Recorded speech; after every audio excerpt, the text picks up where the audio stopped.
Նորից պաթոսներ։ Կեցցե համահայկական պաթոսը։ Բարև ձեզ հարգելի ժողովուրդ։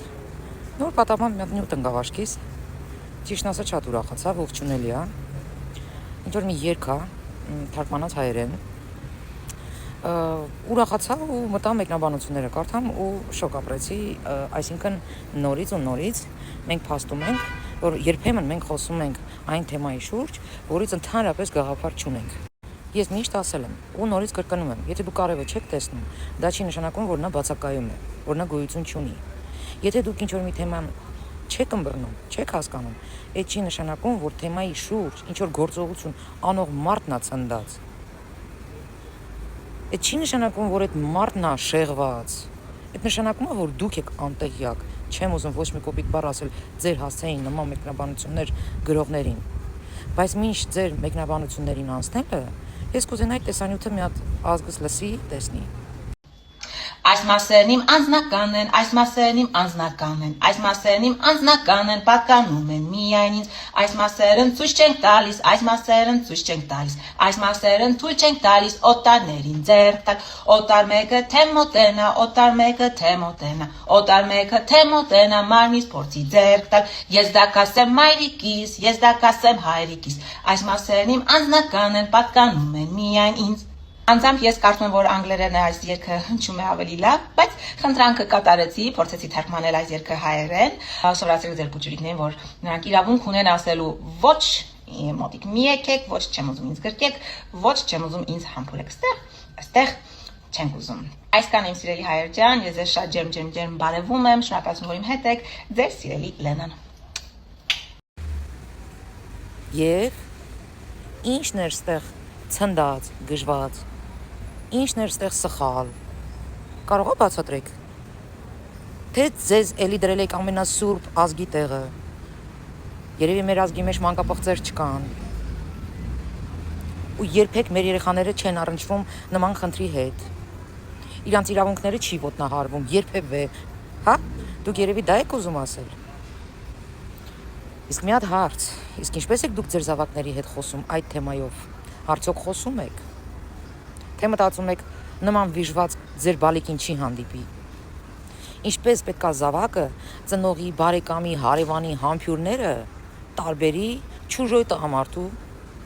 կամ չուժոյ կնոջ, լրիվ օտար մարդու համբյուրներից, ինչպես պետք է տարբերի, որն է պիղծ, ինչպես պետք է տարբերի, տվյալ անձնավորությունը ինչ միտում ունի, կբացատրեք։ Մենք բոլորս էլ գիտենք, որ մենք հայերս խենթի պես սիրում ենք երեխաներին։ Մարմնի տարբեր հատվածները պաչելով, կծելով, ցավացնելով սիրում ենք։ Ու դա մնում է երեխայի ուղեղի մեջ, որ դա նորմալ է։ Իսկ եթե օտար մարդն է նման մոտեցում ցուցաբերում փոքրիկին, ինչպես նա պետք է տարբերի։ Կասեք։ Ասենք ինչ կա այս երգի մեջ, որ նման մեկնաբանություններ եք գրում։ Երբևէ կյանքում այս հարցը հետազոտել եք խորքային։ Բալիկի տված ցուցմունքները տեսել եք, կարդացել եք, որ սկզբից որ այդ ամեն ինչը սկսվել է, ինչ ռեակցիա է տվել այդ երեխան։ Ժողովրդի 99%-ը երեխան չի հասկացել ինչա կատարվում։ Երեխան չի հասկացել տարբերությունը։ Երեխան նորմ է համարել։ Հասկանում եք։ Իսկ ինչպես այդ երեխային պաշտպանել։ Դուք ամեն վարքյան չեք կարող լինել կողքը, եթե մանկապարտեզ եւ այլ տեղեր այցելում երեխան։ Ասենք առաջարկեք ձեր տարբերակները, եթե սա խենթանալիք է, եթե սա գժություն է, եթե սա պղծություն է, եթե սա աննորմալ է, առաջարկեք ձեր տարբերակները։ Ես ինքս գտնում եմ, որ սա շատ ճիշտ մոտեցում է, շատ ճիշտ քայլ է, ու պետք չի համացանցում ցույց տալ, թե ինչքան անտեղյակ եք դուք։ Իսկ այս նյութը հոգեբանորեն, մեխանիկորեն երեխայի ուղեղը լցնելու է, որ ոչ մեկ իրավունք չունի իրեն կպնի, անգամ բուլինգի դեպքում։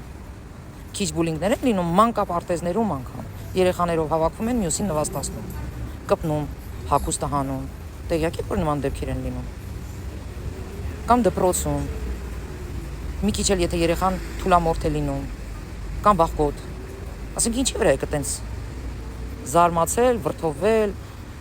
կամ ինչի վրա եք խնդում, սա խնդալու թեմա չի, սա ընդհանրապես խնդալու թեմա չի, ընդհանրապես մեր երկրի մանուկները պետք է շատ պաշտպանված լինեն, անգամ սեփական ծնողից,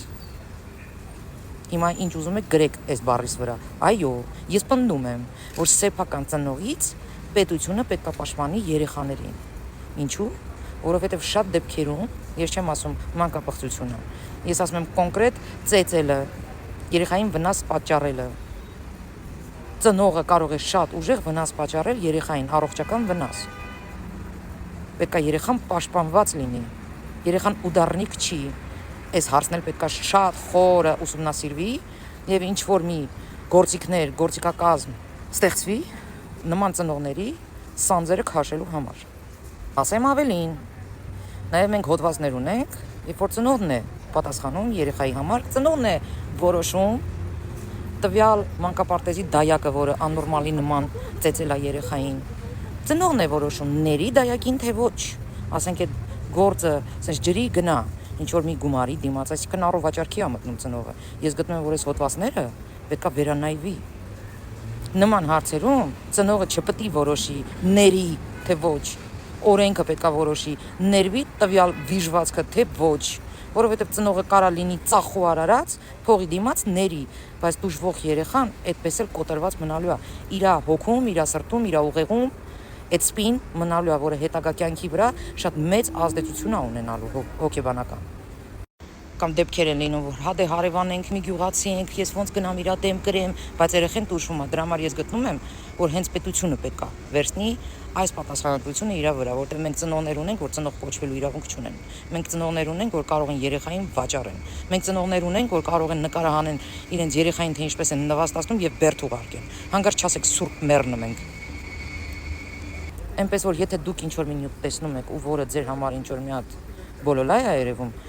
մի շտապեք ցեղ շպրտել, սկզբից ուսումնասիրեք, այսքանը։